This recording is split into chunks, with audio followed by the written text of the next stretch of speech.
Pemirsa, kita lanjutkan dialog kita siang hari ini. Siap-siap surat tanah jadi digital. Kita masih terhubung dengan narasumber kita. Ada Pak Himawan Arif Sugoto, Sekretaris Jenderal Kementerian Agraria dan Tata Ruang, Badan Pertanahan Nasional, dan juga Pak Rusli Abdullah, peneliti INDEF atau Institute for Development of Economics and Finance. Sebelum saya ke Pak Himawan, saya berikan kesempatan dulu ke Pak Rusli. Saya ingin menanyakan Pak Rusli, sebetulnya kan kalau kita berbicara soal teknologi atau sosialisasi mungkin ya terkait dengan transformasi digital ini, sudah pasti semacam kita pelaksanaannya mungkin akan sulit khususnya di daerah pedesaan ya, karena akses jaringan bisa kita katakan seperti itu, kemudian akses informasi dan juga pemahaman masyarakat terkait dengan teknologi bisa kita katakan masih ada beberapa daerah yang belum memadai seperti itu. Apa yang harus diperhatikan?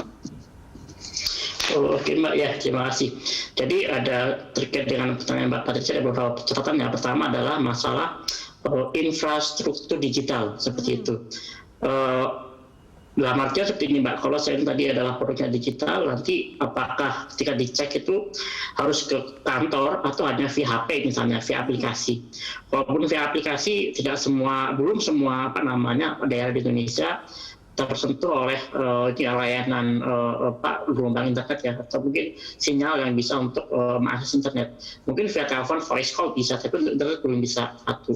Yang kedua adalah masalah literasi digital. Meskipun di sebuah daerah itu sudah infrastruktur digitalnya bagus, tapi ketika orang yang memiliki atas nama sertifikat tanah itu ya, bukan karena sih, tapi misalnya tentang keuangan dan sebagainya, itu belum paham seperti itu. Literasi digital itu seperti apa. Terus yang ketiga adalah mungkin masalah agak teknis ya.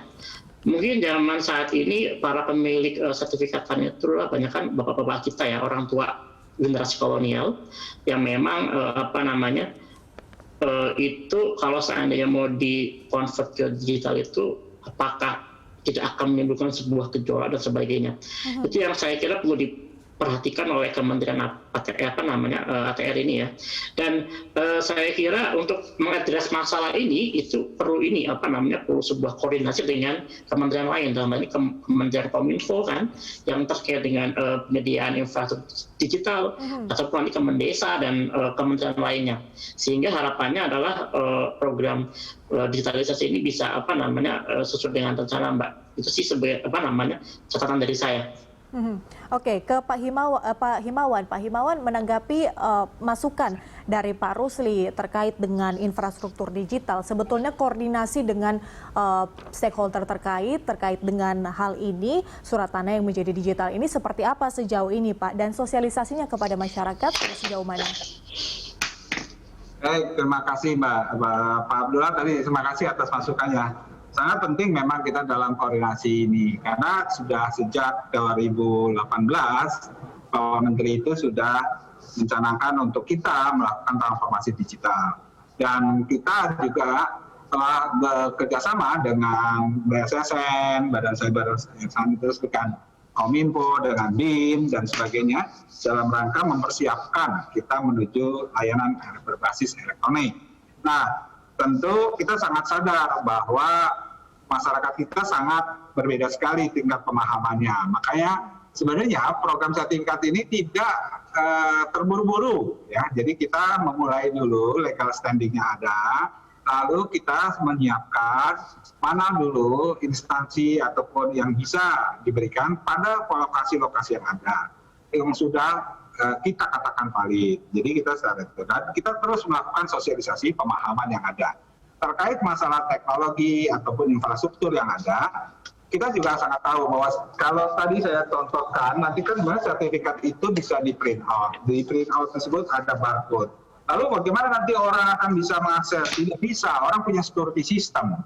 Jadi orang yang hanya punya bilik itu dan sebagainya. Namun kan di sini tadi pada masyarakat yang mungkin katakanlah belum familiar terhadap teknologi, lingkungan situasinya belum, kita tidak akan luncurkan dulu sertifikat elektronik pada masyarakat-masyarakat yang belum seperti itu. Makanya tahapannya masih panjang. Jadi tahapan pertama adalah instansi pemerintah. Tahapan berikutnya itu juga mungkin di beberapa kota yang sudah data peta bidangnya dan seluruh datanya valid ya. Maka kita sangat saat ini ada program validasi dan revalidasi lagi sampai terus akhirnya nanti masuk ke badan hukum. Nah, badan hukum kan tentu lebih memahami. Nah, setelah seluruh bidang-bidang tanah tersebut, kita baru memulai meluncurkan sertifikat untuk masyarakat. Itu pun juga kita pilih lagi pada situasi lokasi yang mungkin bagi mereka yang wah kami kan tidak akan memegang sertifikat, tidak, secara print out bisa dilakukan. Tapi kalau dia hilang, dia bisa meminta print out kembali dan sebagainya. Lalu orang lain bisa akses atau tidak? Tidak mungkin karena akan ada security system. Dan kita dalam hal ini juga kita bikin apa sistemnya dan sebagainya, yang mana ini akan sebenarnya sertifikat yang hijau ini pun semuanya berbasis datanya kita sudah data digital, hanya keluar produknya saja dibentuknya di print dengan bentuk hijau. Nah ini saja. Jadi ya mungkin karena dianggapnya kalau nanti print nya itu dalam bentuk digital atau sekedar print biasa dengan kode yang ada, walaupun di situ lengkap. Tapi sebenarnya masyarakat bahwa yang diberikan kepada masyarakat di kami, di pusat data kami itu sudah dalam data-data digital. Berarti targetnya Pak Himawan kapan? Kan ini dilakukan secara bertahap, artinya mungkin dari kementerian memiliki target sebetulnya kapan ini bisa 100% digital?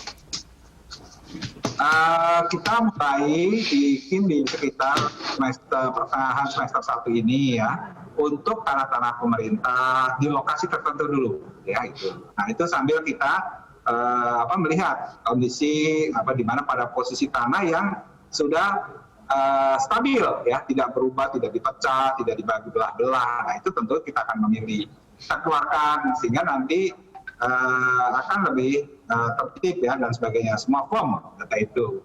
Lalu kita baru setelah itu tahapan berikutnya mungkin masuk kepada badan usaha, badan apa itu, prediksi saya masih panjang ya. Ini sampai ke masyarakat mungkin saja bisa saja baru awal tahun depan ya, atau paling cepat. Itu pun juga by locus dulu, tidak mungkin.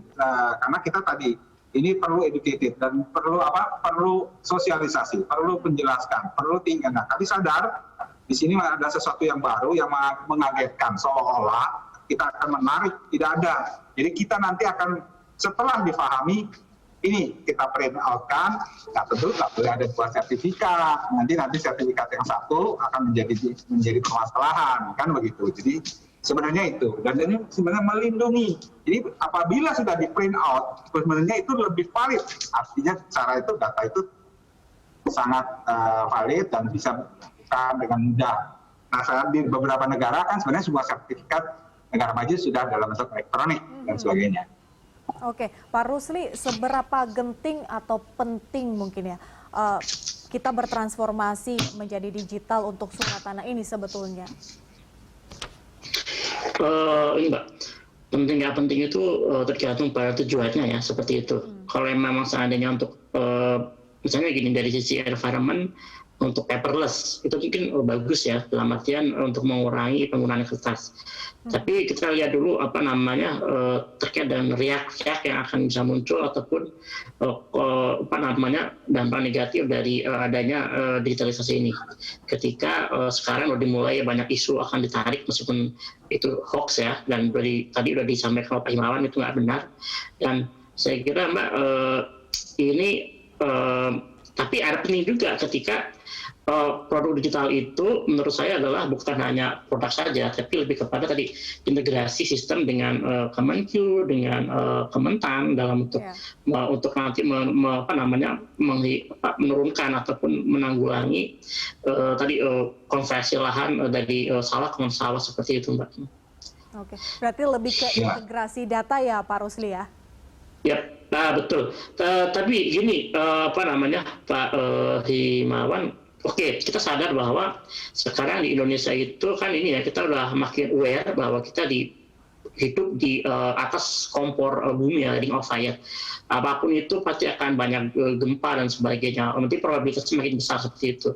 Dan mungkin ini juga nggak menjamin kalaupun nanti digital itu akan menjaga menjaga data ini tetap eksis.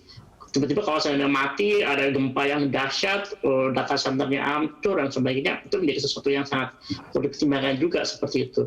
Jadi sangat baik kalau memang ada dua jenis produk ya. Oke, kalau ada digital satu, ada juga kalau misalnya ada juga opsi untuk memiliki pin out tadi seperti itu. Iya. Oke, baik Pak Himawan dan juga Pak Rusli, kita masih ada segmen terakhir. Kita akan lanjutkan di segmen berikutnya. Pemirsa, tetaplah bersama kami. Langsung akan segera kembali.